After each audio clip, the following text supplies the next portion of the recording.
जीवन के कुछ नियम होते हैं। अगर किसी विचार में सकारात्मक विचार नहीं डालेंगे तो वहाँ नकारात्मक विचार हो जाएंगे। जैसे अगर किसी मिट्टी पे हम कुछ अच्छे बीज पेड़ पौधे नहीं लगाएंगे तो वहाँ घास फूस उग जाएगी, जंगली घास उग जाएगी। तो उससे हमारे विचार, हमारा गार्डन बहुत खराब लगेगा। ऐसी ही एक बड़ी प्यारी सी कहानी हमें बहुत अच्छी सीख देके जाती है। क्या आप खुद के मन को, खुद के दिमाग को एक गार्बेज ट्रक मानते हैं जहाँ पे ऐसे ही कूड़ा करकट भर जाएगा, या फिर आप उसको हरा भरा, स्वच्छ और सुंदर रखना चाहेंगे? इसके लिए हम छोटा सा एग्जाम्पल लेते हैं। अगर आप गाड़ी ड्राइव कर रहे हैं और गाड़ी ड्राइव करते हुए बहुत आराम से अच्छे से चला रहे हैं, किसी ने बीच में ही आके एकदम से आपकी गाड़ी के अंदर ही घुसा ले, हालांकि निकल जाए पर बहुत मुश्किल से आप अपनी बैलेंस बना पाए, तो आप क्या करेंगे?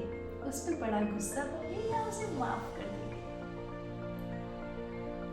अब सोचने लायक बात ये है कि अगर आप उसे माफ कर देते हैं तो आपका मन सकारात्मक विचारों से भरा है, पर अगर आप उस पर गुस्सा हो जाते हैं तो इस कहानी को बहुत ध्यान से सुनिएगा और अपने विचारों को एक गार्बेज ट्रक बनने से रोकिएगा। कहानी है एक कैब ड्राइवर की। रामकिशन अपनी कैब में एक सवारी को बिठाकर धीरे धीरे रेलवे स्टेशन जा रहा था। रेलवे स्टेशन जाते सीधा सीधा रास्ता था, सीधा सीधा जा रहा था। अचानक से एक गाड़ी बहुत तेजी से स्पीड में आगे गली से निकलती हुई रामकिशन में बिल्कुल भिड़ने ही वाली थी। रामकिशन ने बड़ी मुश्किल से अपना बैलेंस संभाला और गाड़ी को बचा लिया। दूसरी गाड़ी बड़े गुस्से से तमतमाते हुए, दूसरी गाड़ी का चालक जो था रामकिशन को घूरते हुए देख के बोलता है कि गाड़ी चलानी नहीं आती। रामकिशन बड़ी शांति से उसका उत्तर देता है, गलती हो गई भैया, माफ कर दो, और वह चालक वहां से चला जाता है।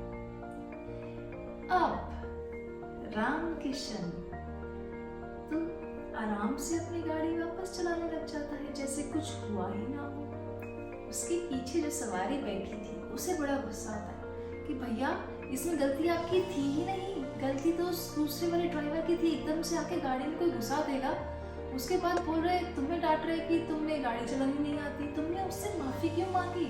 उसे लड़ना चाहिए था। रामकिशन कहता है कि भैया एक बात बताइए, ये जो गाड़ी वाला था ना, इसके मन में कोई प्रॉब्लम थी, बहुत सारे विचारों को, बहुत सारे गार्बेज को अपने दिमाग में लेके घूम रहा था। घर पे बीवी से झगड़ा हुआ होगा, प्रोफेशनल कुछ प्रॉब्लम हुई होगी, कुछ भी हुआ होगा बेचारे के साथ, इसलिए इसके दिमाग में इतना कूड़ा करकट भरा हुआ है कि वहां से गुस्सा ही निकल रहा है। जो उसके पास होगा वही तो बांटेगा। उसके दिमाग में तो क्रोध, घृणा, नफरत, ईर्ष्या, द्वेष यही भरे हैं। अब बेचारा इतना सारा भर गया है, इसलिए थोड़ा बहुत उसने सोचा कि मेरे ऊपर भी छिड़का दे। पर भैया मैं कोई बेवकूफ हूँ जो उसका कूड़ा करकट लूंगा? मैंने शांति से उससे माफी मांग के उस कूड़े से बचकर वहां से निकल गया।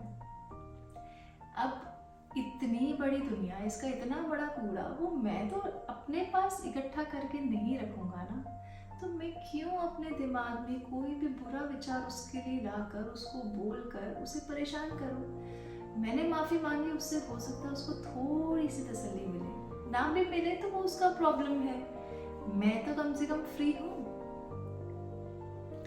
कैब ड्राइवर की ये बात सुनकर आदमी तो भौचक्का ही रह जाता है कि ऐसे भी लोग इस दुनिया में होते हैं जो अपने मन की शांति के लिए दूसरों के द्वारा फेंका हुआ कूड़ा करकट नहीं यूज करते हैं।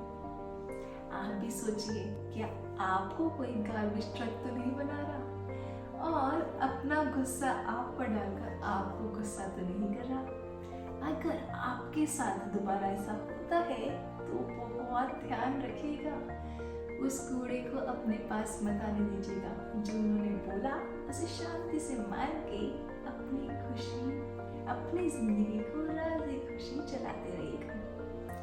इस कूड़े करकट को बाय बाय कहिए और कहिए राधे राधे।